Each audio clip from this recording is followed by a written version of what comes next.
Deixa Deus falar contigo agora. Abre a sua Bíblia comigo em Gênesis capítulo 4.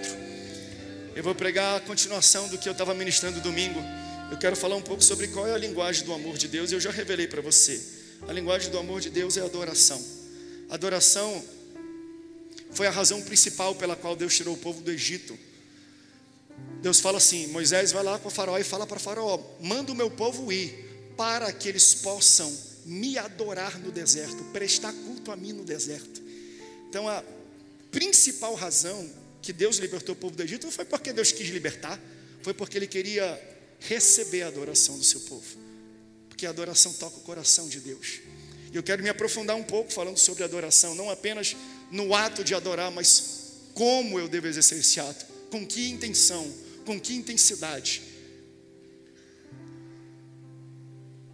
E esse texto, ele traz para a gente um aspecto, uma visão muito interessante. Gênesis 4, a partir do versículo 1, diz assim, ó: Adão teve relações com Eva, sua mulher, e ela engravidou e deu à luz a Caim. E disse ela: com o auxílio do Senhor tive um filho, um homem. Voltou a dar luz, desta vez Abel, irmão dele. Abel tornou-se pastor de ovelhas e Caim agricultor. Passado algum tempo, Caim trouxe do fruto da terra uma oferta ao Senhor. Abel, por sua vez, trouxe as partes gordas das primícias, das primeiras crias do seu rebanho. O Senhor aceitou com agrado Abel e sua oferta, mas não aceitou Caim e sua oferta. Por isso Caim se enfureceu e seu rosto se transtornou. E o Senhor disse a Caim: por que você está furioso? Por que se transtornou o seu rosto? Se você fizesse bem, não teria eu aceito. Se você ama a palavra de Deus, diga: eu amo a Bíblia. Tome seu assento glorificando a Deus. Para você entender que a adoração é algo tão importante, que nós estamos aqui no capítulo 4 de Gênesis. E aqui é o primeiro ato de adoração que a gente pode ver no sentido de uma entrega de um sacrifício. Eles entregam um sacrifício, entregam uma oferta, e na primeira oferta citada na Bíblia já tem luta, já tem briga, já tem erro, já tem contenda. Você entende que Satanás, ele gera uma guerra gigantesca quando o assunto é entrega, é sacrifício, é adoração. Ele sempre vai levantar uma guerra para abafar a adoração de uma próxima geração. Adoração não é só glória a Deus, aleluia, cantar, pular, louvar, não. Aqui está mostrando que uma das formas que a gente adora é a gente entregando uma oferta. Então a gente não está adorando a Deus só quando começou o louvor. A gente estava adorando a Deus quando a gente chegou aqui para ajoelhar, quando a gente se arrumou em casa, quando a gente estava pensando: estou indo para a casa do Senhor, vou preparar minha ofertinha, vou preparar o meu louvor. A tua adoração começa lá. A tua adoração não é feita na igreja, é preparada em casa e entregue na igreja. Ok? Você não prepara a adoração na igreja, você entrega na igreja, você prepara na sua casa. Quando você pensa: vou chegar cedo, eu vou pegar uma nota novinha, eu vou dar um glória a Deus, um aleluia, eu vou com expectativa, a tua adoração já está sendo construída. E quando chega aqui, Deus fala: eu quero receber o que tu trouxe lá da tua casa. A adoração não começa na casa de Deus, começa na tua casa. Na casa de Deus é o local onde nós entregamos a nossa adoração. Pastor, mas aqui eles estão dando animais, né? Estão dando frutos. E a gente está o que hoje? Hoje a tua adoração é o que Romanos capítulo 12, versículo 1 fala: eu quero que vocês ofereçam os corpos de vocês como sacrifício vivo, santo, agradável. Este é o culto racional. Então o que nós expressamos e fazemos com o nosso corpo é aceito para Deus como um culto, como um louvor, como uma adoração. Deus pede já em Gênesis capítulo 4 uma adoração, um louvor, um sacrifício, uma oferta. Caim traz um fruto da terra, já Abel traz as primícias daquilo que ele tem. Caim tem a sua oferta rejeitada por Deus, e quando Deus rejeita a sua oferta, ele leva para o lado pessoal, ele fica com raiva, ele fica com cara fechada, ele fica com birrinha. Então entenda que Caim trouxe um fruto da terra, mas Abel, ele pegou as primeiras novilhas, trouxe o que ele tinha de melhor, trouxe o que ele teve de primeiro, de primícia, e entregou a Deus. Então, Deus, quando o assunto é louvor, é adoração, é oferta, Deus, ele não considera pessoas, ele considera princípios. Caim errou quando levou pessoalmente a rejeição de Deus, porque ele pensou: Deus não gosta de mim. Não tem nada a ver contigo, Caim, eu te amo, mas eu não tenho que aceitar o que você traz só porque você trouxe. Essa que é a nossa condição. A gente acha que às vezes Deus escolhe uns em detrimento de outros. Deus é um Deus que considera princípios. Então, às vezes, se você está vivendo uma bênção, não está vivendo uma bênção que o outro está vivendo, é provavelmente que ele está andando em cima de um princípio que você não esteja andando. Deus não vai falar assim: eu escolhi o pastor André porque eu acho ele fofinho, bonitinho, porque eu gosto da esposa dele, do jeito dela. Não, ele está falando, ele está seguindo os meus princípios, ele está respeitando os meus preceitos, porque eu não sou respeitador de homens, eu sou respeitador de princípios. Então, baseado nisso, Deus rejeita a oferta de um, mas aceita o louvor, a adoração, a oferta de outro. Aquele que tem a sua oferta rejeitada, fecha a cara, e Deus vai atrás dele, tirar satisfação. Tipo assim: ei, Caim, vem aqui. Por que tu está com cara fechada? Ei, que cara feia é essa? Está com fome? Se fosse meu filho eu falava assim: está com fome? Cara feia é fome. Está com fome, rapaz? Que cara fechada é essa? Por que tu está com raivinha? Ele ficou com cara fechada porque ele achou que Deus rejeitou a ele. Mas Deus falou assim: rapaz, se você ouviu o texto, se você fizesse certo, se você fizesse bem, não teria eu aceito? Então não é você, é o que você faz. Eu te amo, Caim, mas eu não vou ter que aceitar o que você traz só porque você trouxe. Ai, meu Deus, eu não sei se você está entendendo o que eu estou pregando aqui. Deus te ama. Deus te ama. Vou repetir pela terceira vez: Deus te ama, mas Deus não é obrigado a receber o que você traz só porque você trouxe. O nosso Deus é um Deus de parâmetros, de critérios, é um Deus de padrão, porque Ele quer um relacionamento, e em todo relacionamento a pessoa quer ser valorizada, e a forma como você se porta na casa de Deus e chega aqui, mostra como você valoriza o relacionamento que você tem com Ele, porque Deus não é obrigado a receber a nossa adoração só porque nós adoramos. Pastor, aqui hoje eu estou cansado. O senhor não sabe o dia que eu tive, eu estou rouco. Ok, mas não é do teu jeito. A adoração não é do nosso jeito. A adoração a Deus não é baseada na nossa condição. Eu não adoro a Deus baseado na minha personalidade, baseado na minha condição, baseado no meu status. Eu adoro a Deus baseado nos preceitos, nos critérios, nos parâmetros, na grandeza dEle. Estou rouco, estou tossindo, estou tomando energético para estar em pé aqui. Vou daqui pegar a estrada, vou viajar amanhã, vou ficar o dia inteiro lá no Rio de Janeiro com o pastor Samuel num projeto que eu vou falar para você. Vou ter que pregar lá também no culto de lá. Vou voltar com a garganta cheia de pus, mas entende que eu chego no lugar, claro, com responsabilidade com a saúde, mas quando eu chego num local, eu oro para Deus e falo: Senhor, eu estou quebrado, estou cansado, mas quando eu subir naquele altar, eu quero te entregar a melhor mensagem, o melhor louvor, a melhor postura, porque o que eu entrego aqui não é baseado no meu cansaço, é baseado na glória de Deus. Então quando eu chego aqui, eu tenho que entender a grandeza do meu Deus e superar os meus limites para entregar para Ele o que Ele requer de mim e não as minhas condições atuais.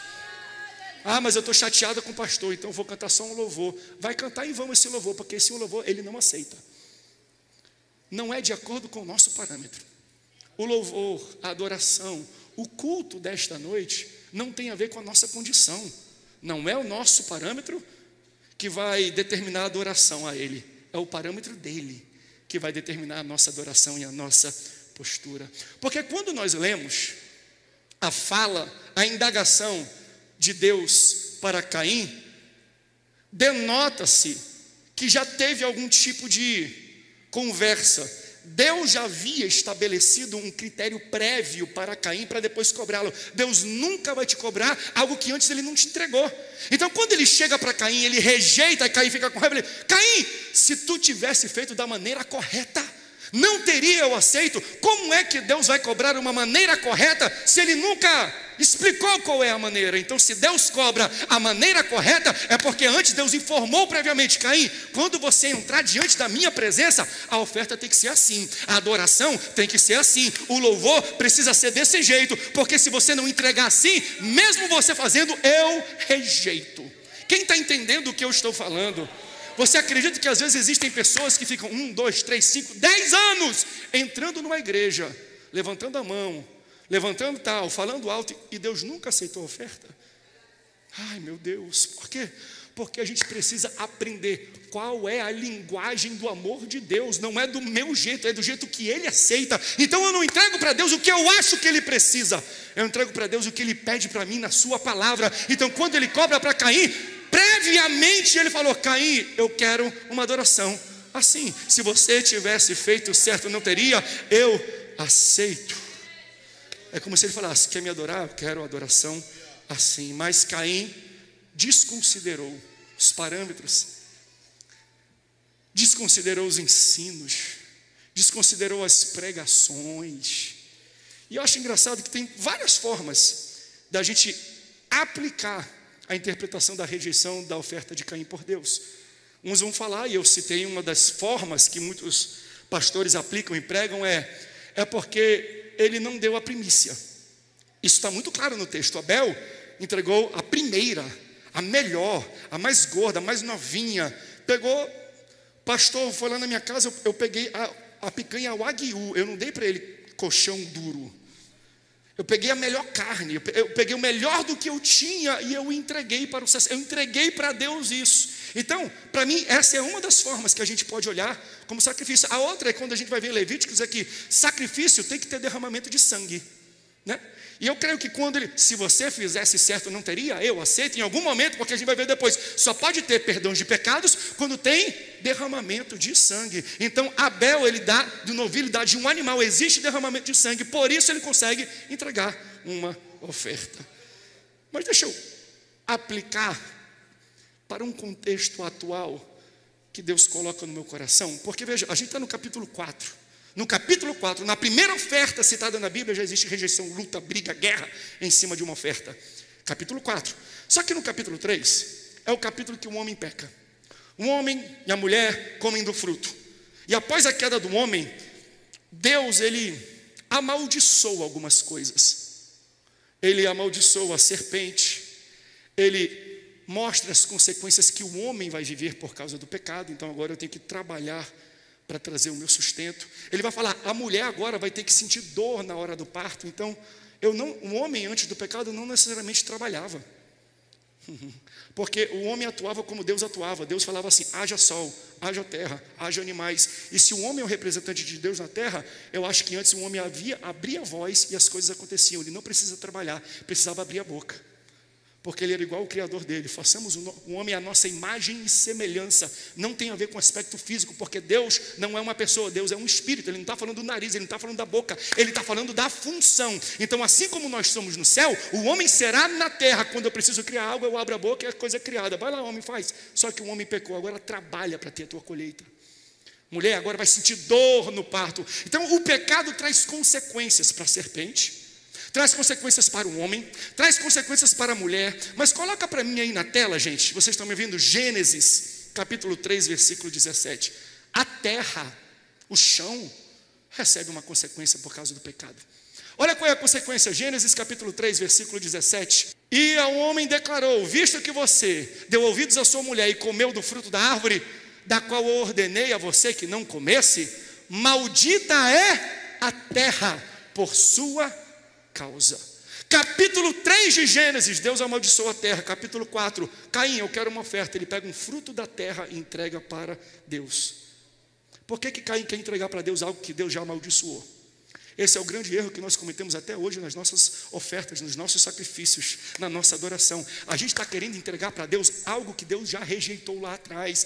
Abre a tua Bíblia, abre a tua palavra e fala: Deus, quando Ele quer a adoração de alguém, está aqui os preceitos, está aqui a forma, está aqui, porque Deus não vai julgar só a adoração, Deus vai julgar o adorador. Então às vezes tem muito adorador que canta bem, que toca bem, que fala bem, que prega bem, mas a vida está errada. Deus não é obrigado a receber a tua adoração, porque Ele rejeitou esse tipo de adorador. adorador há muito tempo. Para de querer trazer para Deus coisas que Deus já amaldiçoou. Para de querer entregar para Deus coisas que Deus já rejeitou. Ah, mas a Constituição já aceita. Ah, mas a sociedade já aceita. A sociedade pode aceitar, mas Deus não muda. E a sua palavra fala: assim é o adorador e assim é a adoração dele. E conforme está na minha palavra, eu vou aceitar. Não adianta você querer mudar. A sociedade pode mudar, o Congresso pode votar, pode aceitar, pode dizer que assim pode, que a postura do homem é assim, da postura da mulher, pode dizer o que quiser, mas Deus não é obrigado a receber esse tipo de oferta. Não queira mudar, não queira entregar para Deus algo que Deus, uma adoração, um louvor que Deus já rejeitou. Aleluia. Porque ele vem com um balde de coisas da terra e Deus rejeita, evidentemente fugindo do parâmetro previamente acordado entre Deus e ele.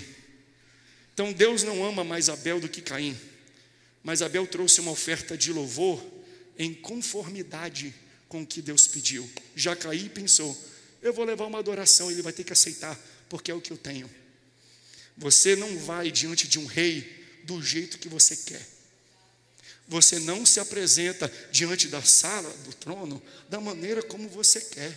Eu não estou falando só espiritualmente, não. Se você um dia tiver acesso a algum rei da Inglaterra, rei da Dinamarca, pensa que você vai chegar diante do rei de chinelo havaiana, de camiseta, regata. Não, por quê? Porque não é do seu jeito que você aborda o rei, é do jeito do rei. O rei tem parâmetros. Se você quiser entrar na sala do trono e contemplar a presença do rei, tem que ser da forma, do critério, da maneira que o rei pede.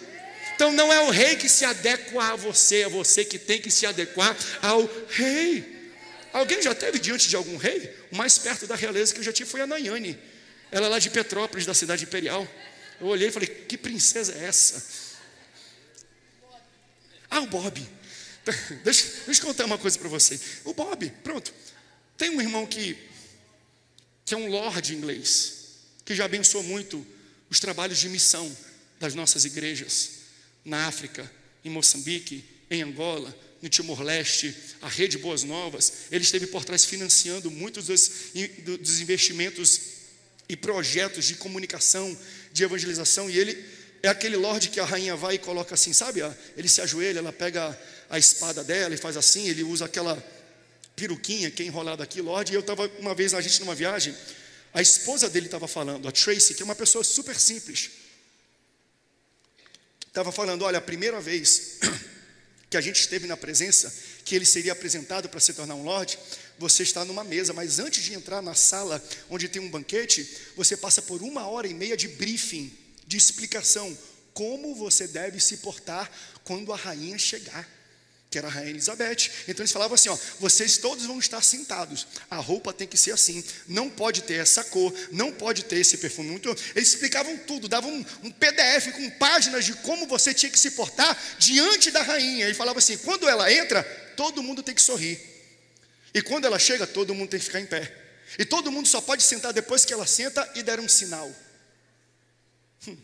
Ah, mas eu estou com dor de barriga. Abre um sorriso. Eu estou com dor de cabeça, levanta, porque não é do seu jeito, não é o seu protocolo, entendeu? Não é como eu estou me sentindo que vai determinar como eu vou agir, é onde eu estou e diante de quem eu estou que vai determinar como eu vou fazer. Eu não gosto de levantar, mas vai ter que levantar. Eu não gosto de sorrir, mas vai ter que sorrir, porque não é o teu critério, é o critério do rei. O rei não se adequa a você, é você que se adequa ao seu rei. É você que vai ter que entender como funciona, para que você possa ter a nobreza, a alegria, o privilégio de contemplar a presença do rei na sala do trono. O mais bonito disso tudo é que a gente fez uma viagem para Angola, e ele foi, e ele é lorde inglês. Então existe um protocolo.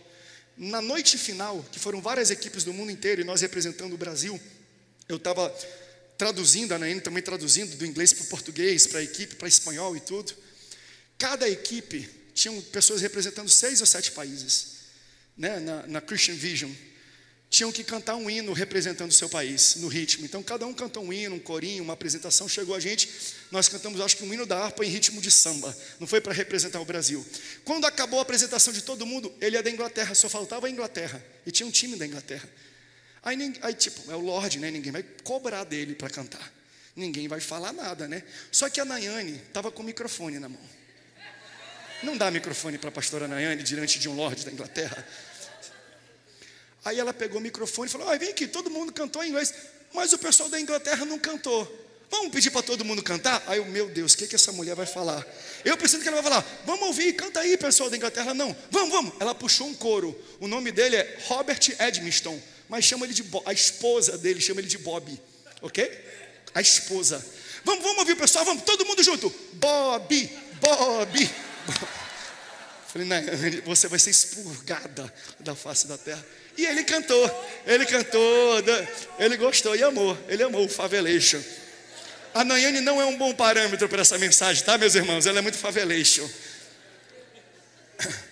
Mas o que eu estou falando é, Deus tem um parâmetro, e a palavra dele deixa explícita e clara qual é esse parâmetro. Porque adoração significa expressar valor.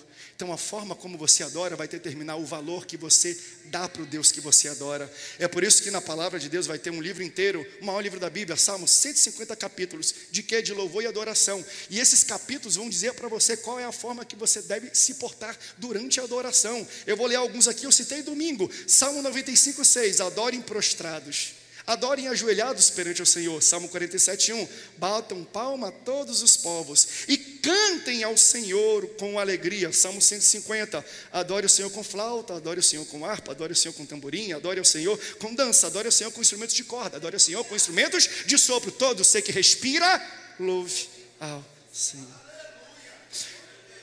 Então ele deixa expresso na sua carta, na sua palavra para o seu povo, as formas como ele quer ser adorado, para depois a gente não ter a desculpa, porque muitas vezes, veja, Deus colocou tantas formas. Eu li só 3 capítulos, eu citei pelo menos 10 maneiras que você pode adorar a Deus, porque Deus coloca várias maneiras para você adorá-lo, para você não usar a sua personalidade como desculpa para não adorar. Porque ele fala assim, cante, mas eu não gosto de cantar. Grita, eu sou caladinho. Se ajoelha, eu não gosto de me ajoelhar porque está doendo aqui. Então bata a palma, não sei bater. Então solta uma lágrima, você está entendendo? Não existe desculpa para não adorar a Ele. Quando você abre a palavra, você vai ver os parâmetros, os critérios que Ele determina. Você quer me adorar? Está aqui a forma. Canta, pula, adora. Eu cuspo aqui, cospe, pastor. Rodopia, faz alguma coisa, mas não deixe de adorar a Deus. Não use a tua personalidade, não use o teu cansaço como desculpa para não levantar nessa noite e dar um brado de vitória, porque você está na sala do trono, e na sala do trono não é conforme você quer. Mas eu estou cansado, pastor, eu vou ficar caladinho aqui no cantinho, só vou dar glória a Deus assim. Você está perdendo 2 horas da sua vida, porque qualquer glorinha que você dá não será recebido. Não é o meu parâmetro, não é o meu cansaço que vai determinar o louvor que eu entrego para Deus. É a glória de Deus e o que Ele fez na minha vida. Porque quando eu penso de toda a bondade e misericórdia que Ele teve por mim, eu não posso dar um gloriazinha qualquer. Eu vou me ajoelhar, eu vou chorar, eu vou cantar, eu vou tocar, eu vou correr. Aleluia. Agora, aqui nós estamos falando de formas. Cante, mas dá para cantar de maneira robótica. Só mexer a boca, cantar junto com todo mundo. Louve, glória a Deus, dá para fazer. Glória a Deus. Aí você dá uma coçadinha até. Aproveita. Já que eu dei glória a Deus, eu vou aproveitar para coçar aqui a minha cabeça, né? Vou orar. Eu tenho aquela reza repetitiva. Pai nosso, está no céu, santificado seja teu nome. Aí você ora. Você está orando. Você está cantando. Você está levantando a mão. Você está louvando. Mas Deus não está recebendo. Porque não é só o formato. E aqui que eu quero entrar hoje, eu quero me aprofundar nisso. É o que está por trás do formato. É a intenção do coração. Pastor, não é só o que eu faço, é como eu faço. Como é que eu devo então adorar a Deus? Está aqui mais um salmo que, além de mostrar a formato, mostra como nós temos que utilizar o formato. Salmo 100. Celebrai, faz festa, mas que tipo de festa? Com júbilo ao Senhor. Quem? todos os moradores da terra. Não é só quem é aquele, todo mundo que está na igreja aqui. Quem está lá atrás com criança, celebre ao Senhor, mas é com júbilo. Todos os moradores da terra. Eu tenho que servir a Deus como? Eu estou cansado, está doendo. Não, é com alegria. Entrai diante dele com cânticos, sabei que o Senhor é Deus, foi ele que nos fez, e não nós, a nós mesmos. Somos o seu povo e ovelha do seu pasto. Entrai pelas portas dele com gratidão. Como tu entrou por essas portas hoje? Com reclamação? Então tu vai perder 2 horas da tua vida hoje, porque ele está rejeitando essa adoração. Porque quando nós entramos naquelas portas ali, esse aqui, hoje, quando a igreja se junta, isso aqui é a sala do trono, isso aqui é a igreja do Senhor. Ele fala, entrou ali, tem que entrar com gratidão. Quando a gente entra nos atos é com louvor, louvai e bendizei o seu nome, porque o Senhor é bom, eterna é a sua misericórdia, e a sua verdade dura de geração em geração. Desculpa se eu estou batendo muito em você, mas se você entrou hoje aqui, não é do teu jeito. Não é do teu jeito. Não é o teu cansaço que vai determinar. Não foi o número de horas que você trabalhou antes de chegar aqui que vai determinar a forma que você deve adorar ao Senhor. Caso contrário, você vai perder o seu tempo. Quem pode fazer uma celebração agora? Quem pode dar um brado de júbilo agora? Quem pode adorar ao Senhor agora? A gente tem que entrar assim. Não é de qualquer jeito. Não é de qualquer maneira, não é do meu jeito, entende? Não sou eu que vou determinar a adoração, mas eu estou falando, cada um de vocês tem uma forma que vocês podem me entregar um culto, que vocês podem adorar. Se vocês não são altos que nem a pastora Nani, não tem problema não, mas se ajoelha então. Eu quero uma lágrima, eu quero uma forma que você me valorize e expresse o seu amor por mim com júbilo.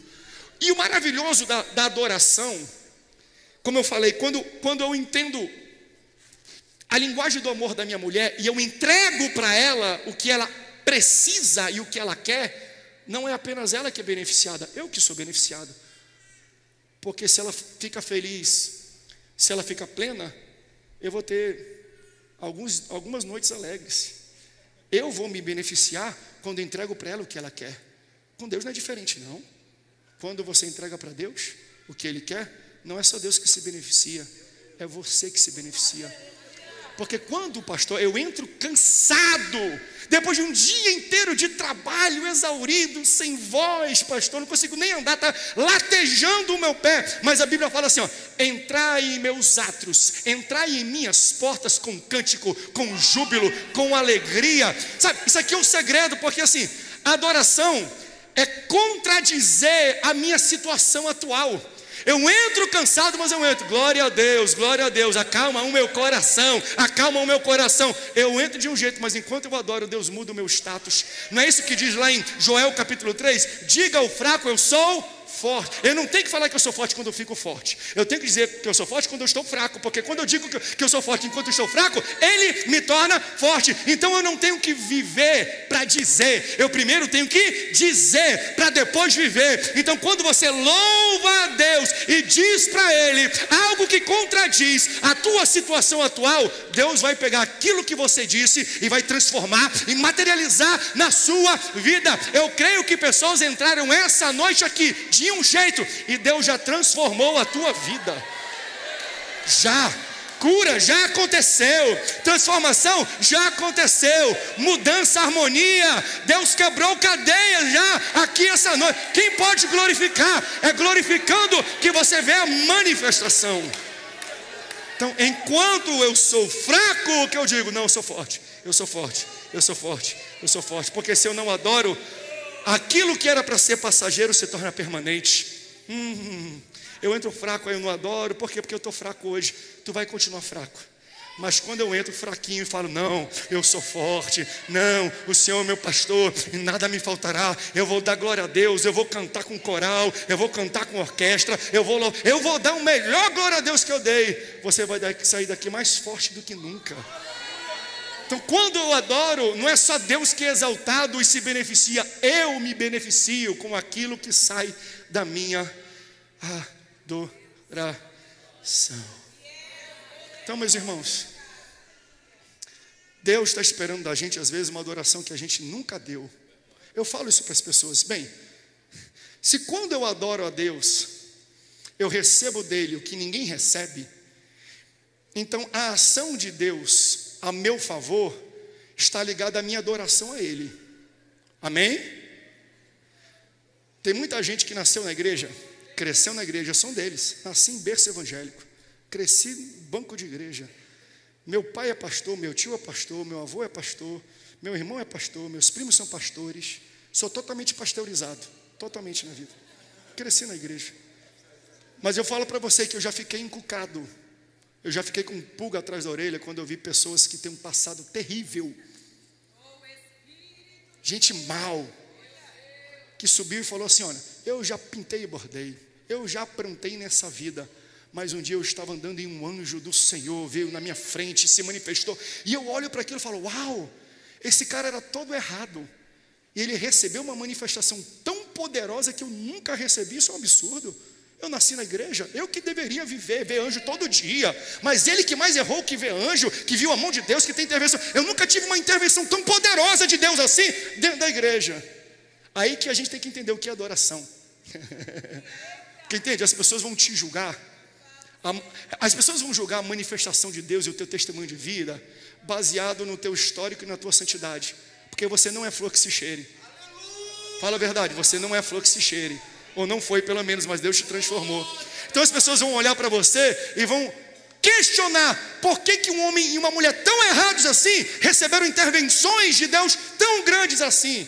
É porque quando olham para você, julgam você e falam: a minha santidade é maior do que a dele. E é verdade. Só que o louvor dele é maior do que o seu.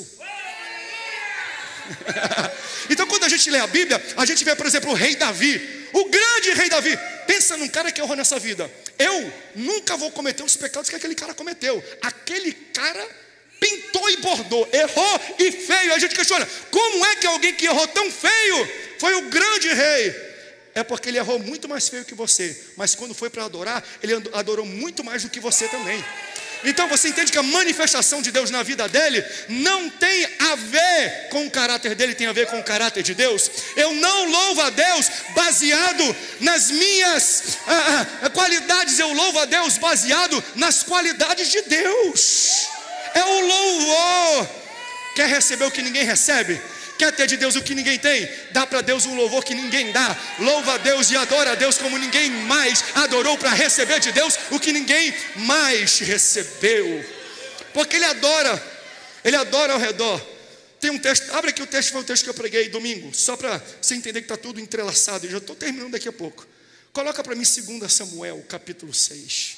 Deixa eu só ler com você isso aqui, amarrar isso aqui e aterrissar esse avião. Glória a Deus. Quem está sentindo a presença de Deus aqui? Adoração, hein? Adoração. 2 Samuel capítulo 6, versículo 13, para mim. Quando os que carregavam a arca do Senhor davam 6 passos, Davi sacrificava um boi e um novilho gordo.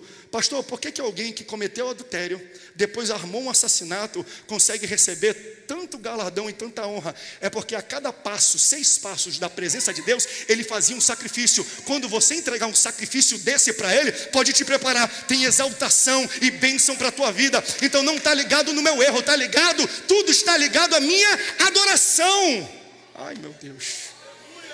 E olha o que o texto fala, gente. Aí ele vestindo o colete, ele tirou as vestes de um rei e ficou só com um colete de baixo. É como se fosse, né, a roupa interna sacerdotal. E vestindo o colete, versículo 14, sacerdotal de linho, foi dançando com todas as suas forças perante, não é qualquer dança. Lembra que eu falei? Não é só dançar. Na presença de Deus não é só louvar, é com todas as forças. Não é só o que eu faço, é como eu faço. Porque vocês tocam muito bem, mas não é só tocar, é como eu toco.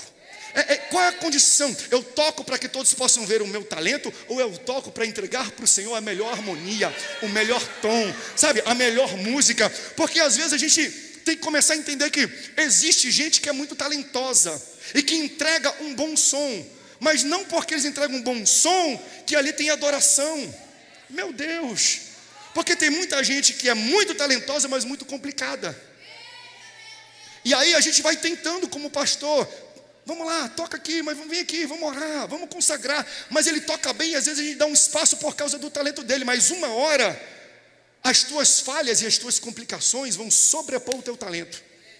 E aí um pastor, um líder, alguém que convive e relaciona com você vai pensar, ele é talentoso, mas se for para aguentar todos esses problemas para ter o talento, eu preciso não ter o talento e nem viver com os problemas. Aleluia.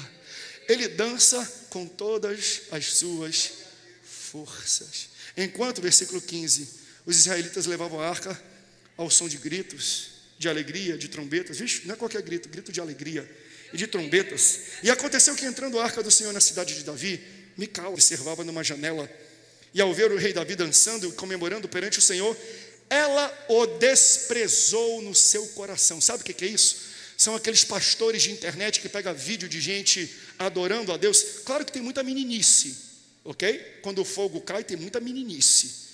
Mas eu falo assim, cuidado.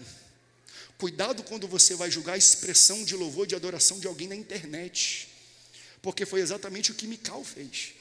Mical pegou o YouTube dela, que é a janela, abriu o Windows, né? Não foi Mac, foi Windows. Pelo Windows ela abriu o YouTube e viu ele dançando. E o texto fala que quando ela viu a expressão de adoração dele, imagina um rei, tirando a coroa, tirando as vestes, tirando o réu, tirando tudo que identifica como rei, e começa a pular ao redor, que nem a Nayane quando está cheio da glória aqui, ela fica marchando. Ela olhou e ela desprezou aquela expressão no seu coração. Aí olha aqui a continuação, versículo 20. Quando ela viu, ela desprezou. 20. Voltando Davi para casa, para abençoar sua família, Mical, filha de Saul, saiu ao seu encontro e disse: que papelão, hein? Que mico que você pagou, hein? Como o rei de Israel se destacou hoje, tirando o manto na frente das escravas, dos servos, como um homem vulgar. Mas Davi disse para Mical: não gostou da minha dança? Não dancei para ti. Foi perante o Senhor que eu dancei, perante aquele que me escolheu no lugar do seu pai. Eu resumi isso ontem e vou resumir para você. Porque ele falou assim: sabe qual é o teu problema, Mical? É que tu nasceu no palácio. Eu não, Mical, tu não sabe de onde ele me tirou, não. Então veja, sabe de onde ele me encontrou? Ele me encontrou num local que nem o meu pai, nem os meus irmãos me encontraram, porque eles me rejeitaram. Quando chegou o profeta para me ungir, eu estava lá no pasto. Aí a presença falou para o profeta, para o sacerdote: não chegou ainda não, não chegou ainda não. Você entende isso? Quando Deus tem uma unção para te capacitar, Ele faz a unção esperar até você entrar na casa. E quando você entra na casa, Ele te encontra no pasto, Ele te encontra lá na tua igreja, Ele te encontra onde você estiver. Aí a unção pega ele no pasto, traz ele para o palácio. Aí ele fala: sabe por que eu estou adorando essa presença? Porque foi essa presença que me tirou de lá e me trouxe até aqui. Se ele fez isso por mim, eu não vou o adorar, Mical. Então a gente tem que entender isso. Ei, não julga a expressão de louvor dos outros, porque você não sabe de onde Deus os tirou. Então a gente fala: isso parece ser esquizofrenia, ele corre que nem um louco. É porque antes estava correndo da polícia, agora corre perante a presença do Senhor.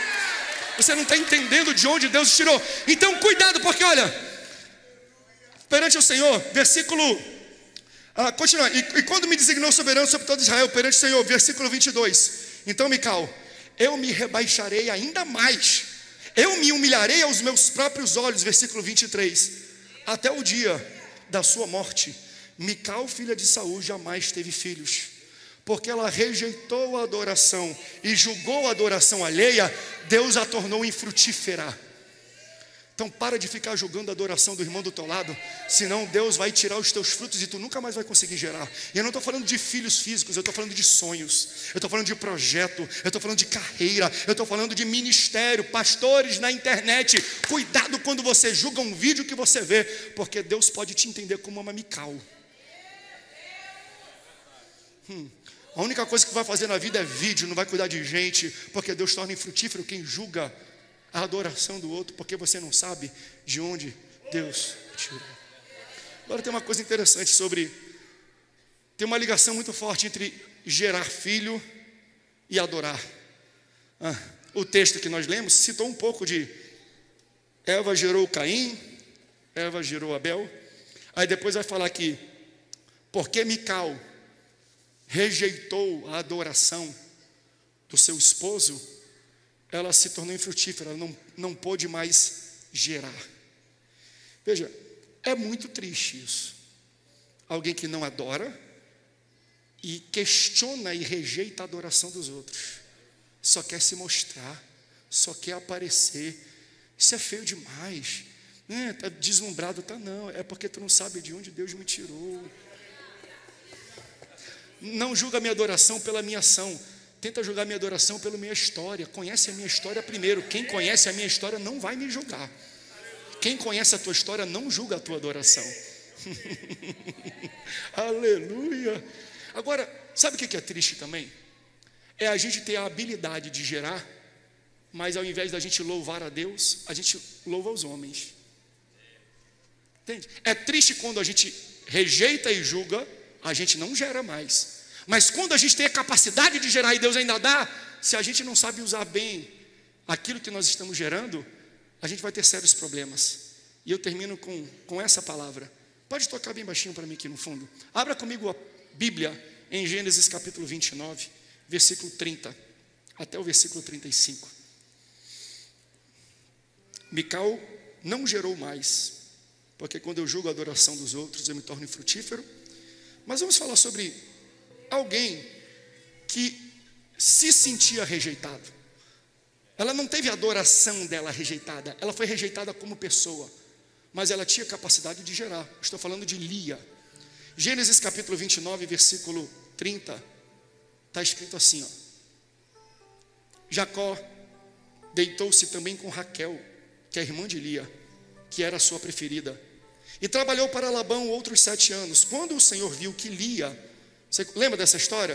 Ele falou assim: eu estou apaixonado por Raquel. Ah, quer casar com ela? Trabalha 7 anos. Ei, pais, se tem um rapaz querendo se aproximar da sua filha, usa essa metodologia. Trabalha 7 anos. Aí ele trabalhou. Quando chegou na hora do casamento, que ele tirou aqui, foi ver, não era a Raquel, era a mais velha. Ele falou: não, já quer chegar aqui no ônibus e sentar na janela? Vai não, vai primeiro a mais velha. Ah, mas eu quero a Raquel, não quero ali. Então trabalha mais 7. Pense num cara duro. Aí ele trabalhou mais 7, casou com Lia, mas trabalhou mais 7 para casar com Raquel.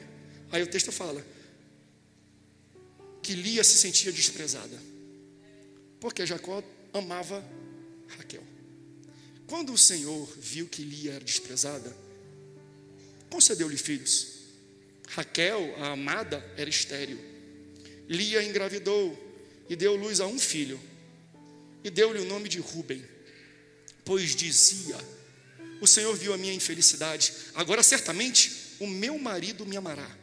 Lia engravidou de novo, e quando deu à luz a um filho, disse: porque o Senhor ouviu que sou desprezada. Então primeiro, ele não me via, então eu gerei para ele me ver. Agora eu me senti desprezada, e porque o Senhor viu que eu era desprezada, ele também me deu este, pelo qual chamou Simeão. De novo engravidou, e quando deu à luz a mais um filho, disse: agora finalmente o meu marido se apegará a mim, porque já lhe dei 3 filhos. Por isso deu o nome de Levi. Engravidou, versículo 35, ainda outra vez. E quando deu à luz a mais outro filho, disse: dessa vez vai ser diferente. Dessa vez louvarei ao Senhor. Assim deu-lhe o nome de Judá. Então parou de ter filhos. Deixa eu exemplificar para você que poesia linda tem aqui. Lia percebeu que ela não recebia amor do seu marido. Ele não estava nem aí para a linguagem de amor dela, não entregava para ela, não completava ela, não agradava a ela. Então ela se sentia invisível, incompleta, incapaz, devastada. E por causa disso ela começou a gerar filhos para preencher um vazio de uma carência que era do esposo. Ela não recebia o amor do esposo, então gerava filhos para chamar a atenção dele. Ela gerou o primeiro, chamado Ruben, o segundo Simeão, o terceiro Levi. Esses nomes significam: Ruben, me olha; Simeão, me escuta; Levi, me conhece. Ela estava dando luz para crianças, gritando uma carência que ela não tinha do seu marido. Ela estava vazia, e a linguagem do amor dela era tentar chamar a atenção, indicar para o esposo, para quem ela se relacionava, gerando coisas. Então ela começa a nomear os seus filhos do vazio que ela tinha no seu ser. Ela impõe sobre essas crianças o peso da identidade de algo que ela não recebia do marido. Estou pregando isso aqui para algumas pessoas. Ela tem filho nessa ordem. Ruben, que significa me olha, porque ela se sente invisível. Ela passa na sala, na cozinha, ninguém chama ela, ninguém quer a presença dela, ninguém enxerga as necessidades dela. Ela tem um segundo filho, Simeão, me escuta, porque toda vez que ela fala não é ouvida. Ninguém quer saber das necessidades, se ela está com frio, se ela está com fome, se ela está com dor, se ela está doente. Então toda vez que ela fala, ela percebe que caem ouvidos surdos, porque ninguém está nem aí com as suas preferências. Aí desse vazio ela gera um terceiro filho. O nome do terceiro filho significa Levi, me conheça, porque ninguém se importa com o gosto dela. Ninguém sabe o que ela gosta de vestir, o filme que ela gosta de ver, a música, o perfume, não está nem aí para as preferências dela. Então você percebe que ela vai gerando filhos, refletindo o vazio na sua alma, até ela atingir uma maturidade. Depois do terceiro filho, depois de ficar gerando para chamar a atenção de um homem, ela percebe, não tem o que eu faça que vai chamar a atenção dele. Não tem o que eu faça que vai instigar nele um amor, um desejo, um carinho por mim. Quando ela se encontra nesse status de gerar algo para chamar a atenção de homens e não ter a resposta que ela deseja, ela fala, eu vou parar de tentar chamar a atenção de homens. E aí ela tem um quarto filho. O nome do quarto filho é Judá. Sabe o que significa Judá? Louvor.